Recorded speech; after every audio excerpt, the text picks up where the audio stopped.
Do skill trees belong in video games? Are they a giant waste of time, created just for you to grind and expand the game's life by forcing you to unlock techniques, abilities, or mechanics that are fundamental to the experience? Or are they satisfying tools of progression, meant for you to experience a game's world and mechanics in a way that's meant to enhance the experience rather than ruin it over trivial, repetitive tasks, making you do a bunch of extra stuff to unlock something specific to either make the game much more enjoyable or even just to allow you to beat the main story? Whether you're for or against skill trees, I do hope at any point you responded with "in my opinion," because otherwise, with it being 2022, you're wrong, and I'd have to delete your comment, because without that security statement, you're indirectly suggesting you're smarter than everyone else, and that's not okay. This is a safe space. Like, look at this guy. He's using it very wrong, but props for trying. No, but correct me if I'm wrong. I don't play every single game that comes out that's physically impossible in terms of time sense, but it seems like the majority of games are releasing these days has some type of progression system in place that's along the lines of some type of skill tree. And it's not tied to any specific genre of games. Like, we see them in first-person shooters like Doom Eternal and Serious Sam. Doom Eternal, you gotta find Praetor suit tokens to upgrade your Praetor suit. And you also have the rune system that enhances some movement capabilities. Serious Sam, you gotta find these little, I guess, alien artifacts, and then with that, you allocate those points to a skill tree as well. The old Far Cry games implemented skill trees that were all based around XP from killing enemies, completing missions, clearing out camps. All the new Assassin's Creed games have skill trees, and the XP is based off the same thing as I mentioned. Killing enemies, completing missions, camps. Dying Light had skill trees, 3 specific skill trees tied to 3 specific actions. And while yes, it can be a giant pain in the ass to upgrade these 3 skill trees simultaneously, I think Dying Light's 3 skill trees were handled much better than Assassin's Creed Valhalla's big ass skill tree. And look,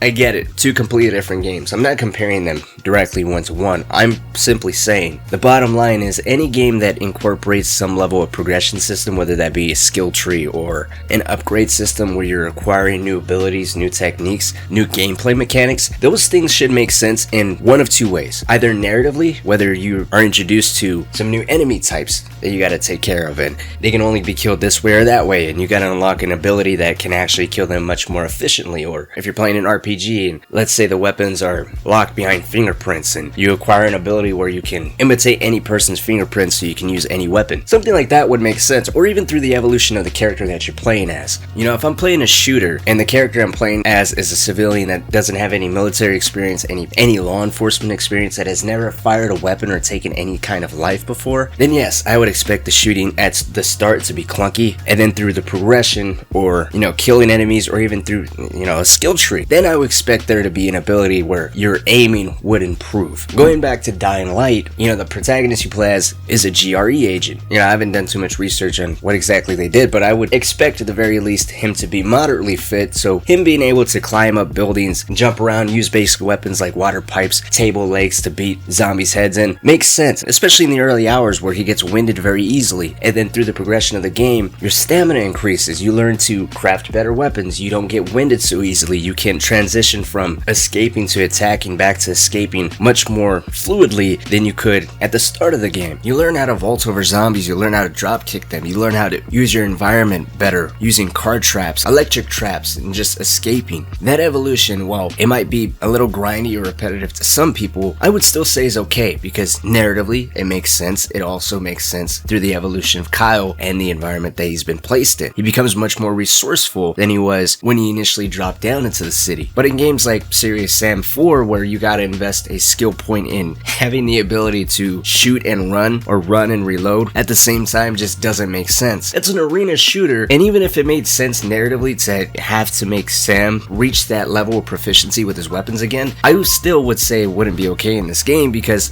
the narrative isn't a big drive to the game.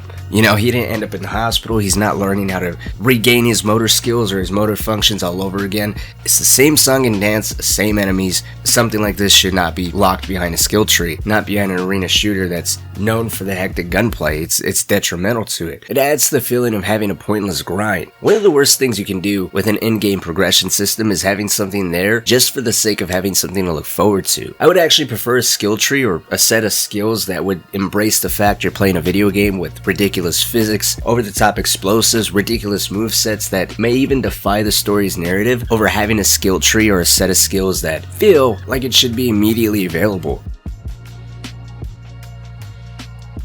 and that's something you're forced to work towards for no reason other than to expand the game's playtime. But let me know what you think. What are your thoughts and feelings towards skill trees? Are you someone who's for them, or are you someone who's against them? With a lot of the games I've been playing recently, it's become a thing where I just kind of expect it, but it would be nice to go back to the earlier days where not every game has to have some type of progression system like that. You know, like I was just playing Max Payne 3 the other day. Probably gonna revisit that in a future video, and you know, other Rockstar games, and those games don't have any type of skill trees, so the narrative and the world and the gameplay is satisfying enough. There's nothing on the side that's really forcing you to grind those things out. Let's wrap this up. What is the worst skill tree you've ever seen in a video game? I'd have to say mine would be Assassin's Creed Valhalla. You know, it's not awful. I'm really enjoying the game. It just feels pointless at times. I get it, it's an RPG, but the many little health increments you're earning, I just don't understand why. You know, as an RPG, wouldn't my health increase with my rank? I get the elemental resistances, but I don't understand the tiny little health buffs here and there. You would expect that to come along with your character's evolution. But anyways, let's talk down below in the comments, and if you want to continue this chat about skill trees or Max Payne or any other games, feel free to join the Discord.